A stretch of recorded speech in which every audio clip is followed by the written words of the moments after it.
What counts as porn? Is it only porn if it's on a porn site? And how can someone know if they're addicted to porn? And what role does it play in marriage? Well, today we're going to take a look at all of these facts and answer these questions.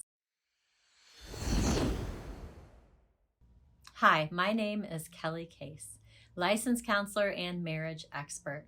I take marriages that are broken and unfulfilling and make them first class so that you can love life together.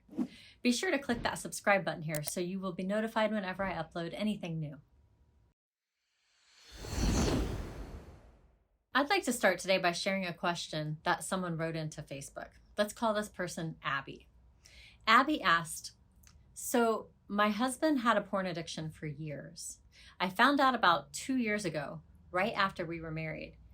He supposedly stopped the porn. Since then, he has resorted to finding a way, any way possible, to see women with their hanging out, shaking their ass, etc. I've expressed to him 1,000 times how it hurts me and makes me feel that I am not enough for him. I get men look at other women, but when you're obsessive about it, it's still a problem. He has watched stuff on YouTube, downloaded TikTok to see it, checked out women on Amazon, Facebook, and the list goes on and on. He thinks it's okay because it's not porn. Am I wrong for asking him not to download stuff, watch videos on Facebook, etc.? I am at my wit's end. First, she says, my husband had a porn addiction for years. I found out about 2 years ago, right after we were married. Let's start there. He had a so-called porn addiction when they got married. How long has he had the addiction? And how does she know that it's an addiction? First, let's define what porn is. The Oxford Dictionary defines it as printed or visual material containing the explicit description or display of sexual organs or activity intended to stimulate erotic rather than aesthetic or emotional feelings. So to put it plainly, porn is anything that you can see with your eyes related to sexual activity or sex organs that is intended to produce any level of sexual arousal in you. When was the first time you saw porn? When was the first time you viewed something with your eyes related to sex that produced arousal? The average age is 12. And I was probably a little younger than that when I first saw it. I think my first time was when my best friend showed me her dad's Playboy magazines. It definitely didn't produce any kind of arousal in me. I mean, I was looking at a 35-year-old LaToya Jackson in lingerie. For all I knew, I was looking at my mom in her underwear. Shoot, I think she's actually a few years older than my mom. So as a young girl, it did nothing for me. But it was still exposure to porn, exposure to this weird idea that her dad was looking at other women in underwear and that women were posing in underwear on a public platform. That was pretty shocking to my young mind. Like most of us, I've seen a lot more porn since then. Not only was I exposed to more hardcore pornographic videos as a young woman, but we see soft porn on a daily basis these days. So this woman who's writing into Facebook, she says her husband has a porn addiction for years prior to their marriage. Who knows how long this is going on? It could have started when he was 10 or 14 or 18. This is likely a problem that he has struggled with for a very long time. Is he addicted? I mean, that seems like a strong word, right? Addiction is something that you relate with alcoholism or drugs. It's something that your body is physiologically dependent upon, something that you crave, something that you can't quit. Can someone be addicted to porn? Absolutely. In fact, 10% of the population admits to being addicted to pornography. And let me just say that I think that is grossly underreported. I wouldn't be surprised if it was closer to 35% or more. In a survey conducted by the Barna Group, the following percentages of men say that they view pornography at least several times a week. 63% of 18 to 30-year-olds, 38% of 31 to 49-year-olds, 25% of 50 to 68-year-olds. And the following percentages of women say that they view pornography at least several times a week. 21% of 18 to 30-year-olds, 5% of 31 to 49-year-olds, and nobody between the ages of 50 and 68. In April 2021, an analysis was done showing that of the 10 most visited websites on the internet across the world, 2 of them in that top 10 were porn sites, and another porn site came in at number 13 of most visited sites. And as of May 2021, porn sites received more website traffic in the US than Twitter, Instagram, Netflix, Pinterest, and LinkedIn combined. Okay, so it's normal then, right? I mean, if at least 2/3 of adult males under the age of 30 are viewing porn several times per week, and they're in the top most visited websites in the world, then we should just admit that it's normal behavior and let men off the hook, right? Saying something is normal means it's usual, typical, expected. It doesn't define whether or not it's right or wrong, good or bad, helpful or harmful. For instance, holding a grudge when someone has hurt you badly, that's normal. It's completely understandable. It's typical. It's human nature. But it's harmful to you. It has been scientifically proven that unforgiveness actually harms you physically. Loving sugar and wanting to eat lots of it, that's normal, right? But it's not good, right, or helpful. It's harmful. I could list many examples. And my examples would include porn. Enjoying looking at naked bodies or sexual activity is normal, right? God created us as sexual beings who enjoy nakedness, pleasure, and intimacy. And if it's available to look at whenever you want, it's normal, especially for men, to want to consume that material. It's normal. They're very visual creatures. They are highly stimulated, more than women, by visual things. So when men under the age of 30 have raging testosterone levels, it makes sense that they want to look at porn or are tempted to look at porn. That doesn't make it right, good, or helpful. In fact, it's just the opposite. Just as with drug use, they're playing with fire. They're on a slippery slope. Because it turns out that porn actually does something to the brain. Although the nerd in me would like to, I'm going to try not to spend too much time going in depth about the neuroscience behind porn addiction, even though there's a lot of science out there. I'll just say that porn activates the reward center in your brain by releasing dopamine when you are experiencing pleasure. Many studies have been done examining the brains of people while they are viewing porn. And those studies reveal that the area of the brain that is being activated is very similar to the area of the brain that gets activated when someone uses alcohol, cocaine, or nicotine. Similar to an alcohol or drug addiction, not everyone who views porn will become addicted, right? I've viewed it, I've never been addicted. It follows a similar journey as other addictions. You start with experimentation, which may progress to abuse, which may progress to dependence. Literally, your brain will crave it as you would crave sugar or heroin. All addiction, when you boil it down, is dysfunction of the mesolimbic reward center of the brain. And many things can cause this dysfunction, porn being one of them. You know about Pavlov's dogs, right? Pavlov was a researcher, and to sum it up, every time he fed his dogs, he would ring a bell. And they would salivate when they saw the food that he gave them. And eventually, he could just ring the bell without any food around, and they would salivate because they had been conditioned to believe that ringing a bell meant food was on its way. Even without food present, they would still salivate.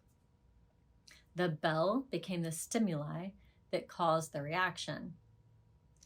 Porn is a potent stimulus, especially for a visually oriented person. A very potent stimulus sets the threshold of expectation for dopamine release in the brain. The higher the dopamine peak, the bigger the drop afterward. You don't go back to baseline. You actually drop below baseline. So when people are pursuing dopamine peaks repeatedly and they can't get it, it's because they are pursuing it too often. Our nervous system has dopamine and epinephrine to give us energy, to motivate us, to pursue something that we need, like water. We also do this with sex.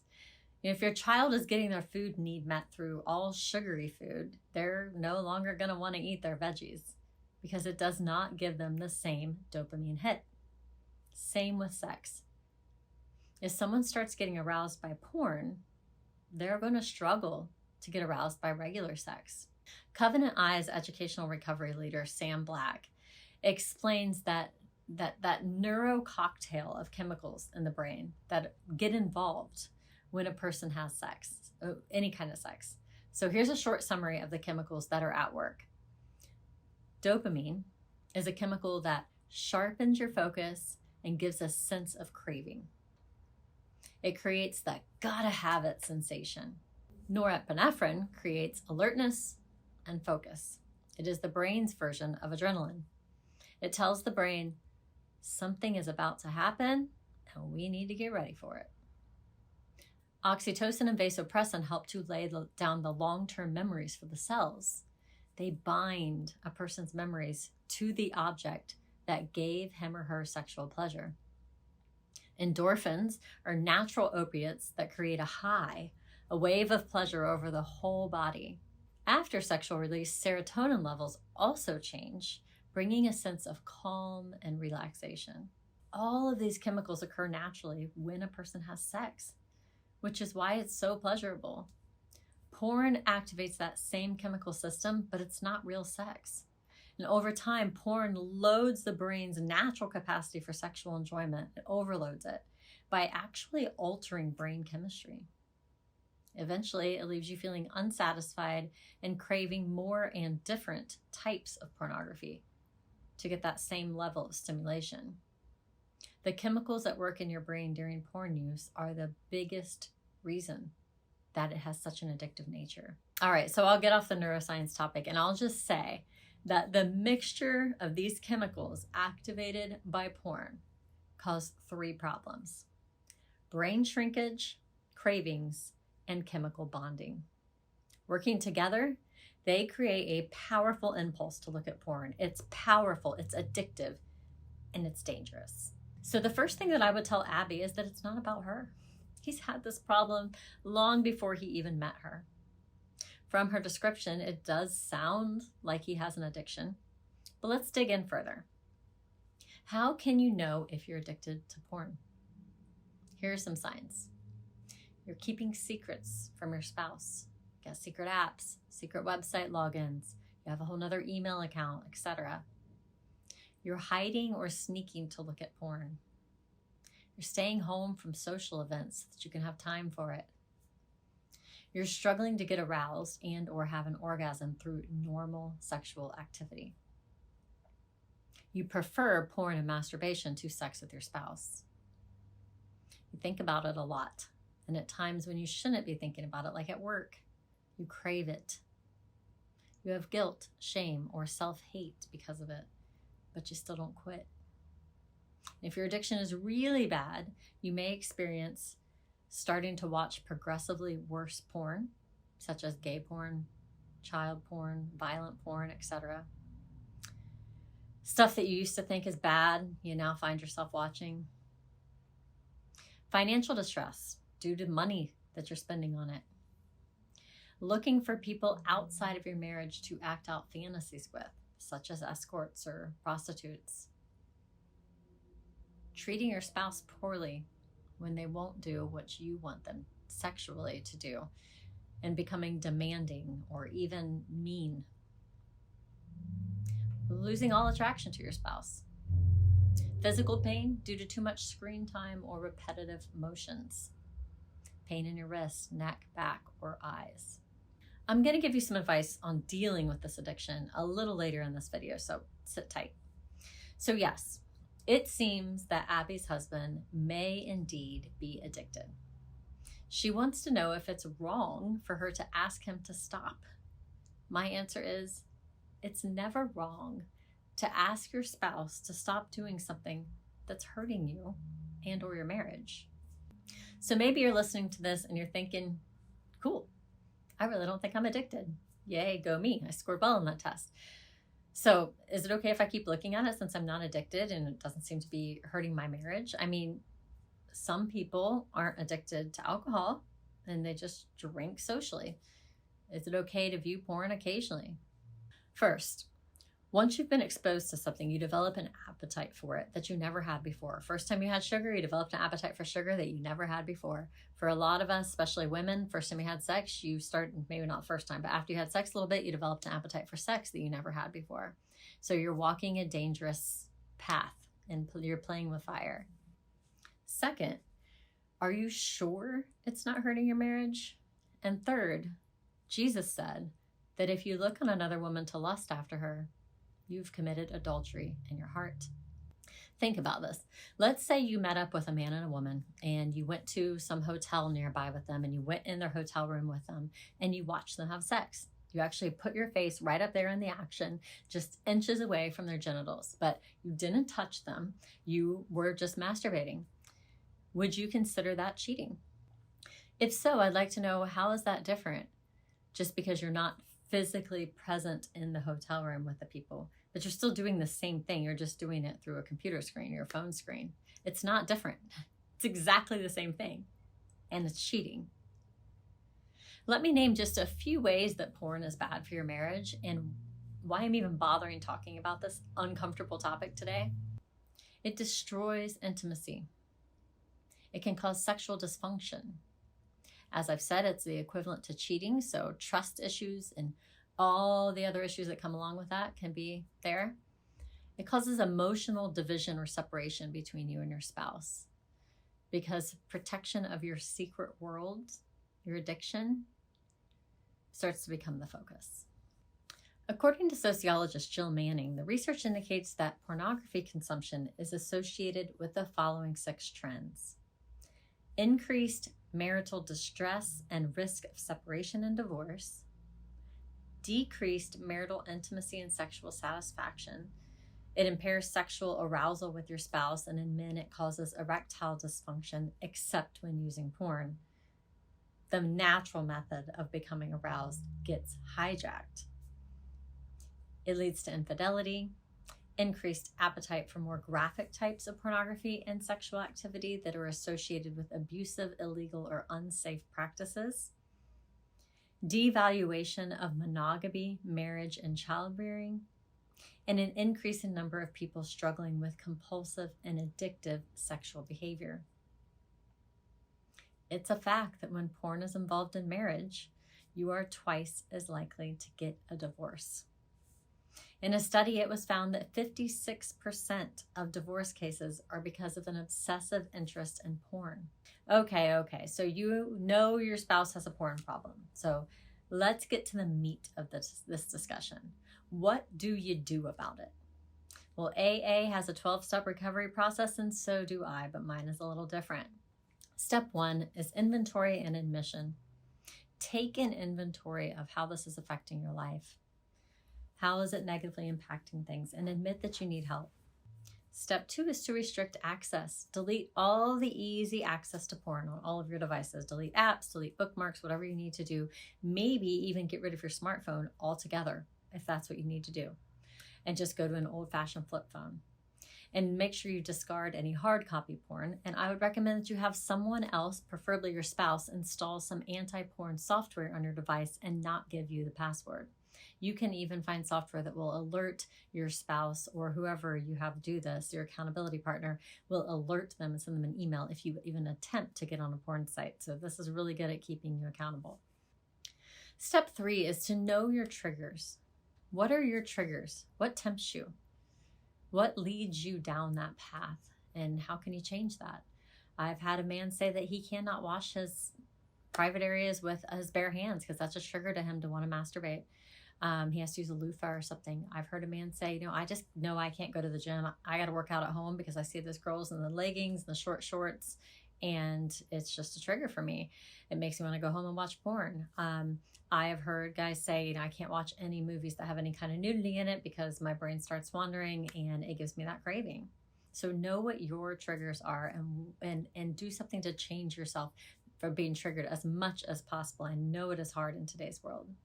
Step 4 is to have a plan for what you will do when you get a craving, because it's going to happen.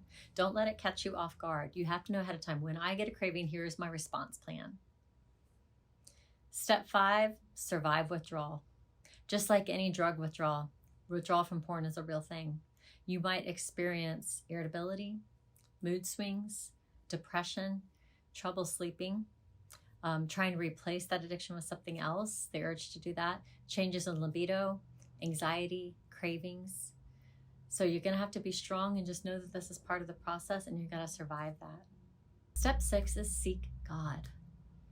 Ask him to make you a new creation. Follow his ways and trust that even when you have a temptation, you're going to choose what he says is best because you trust him. You trust that he tells you that's what's best for a reason, and you're going to follow it no matter what your feelings are telling you. Step 7 is to properly target your desire.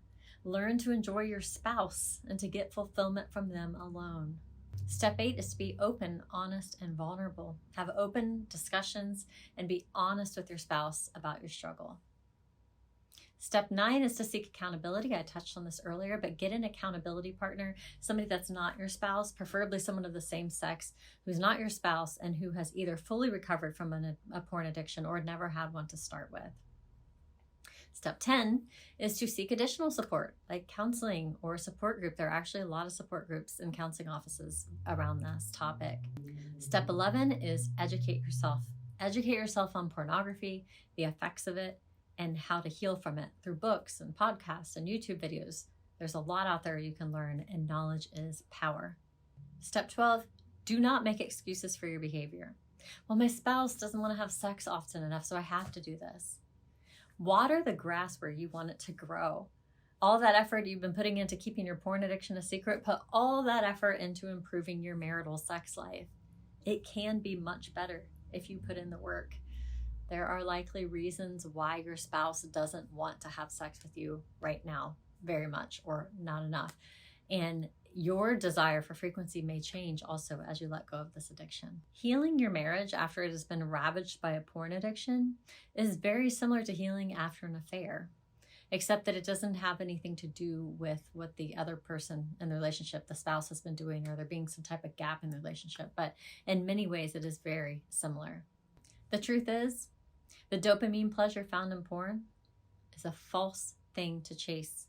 It's never truly giving you lasting satisfaction. It just leads you into a trap. It's bait to get you hook, line, and sinker.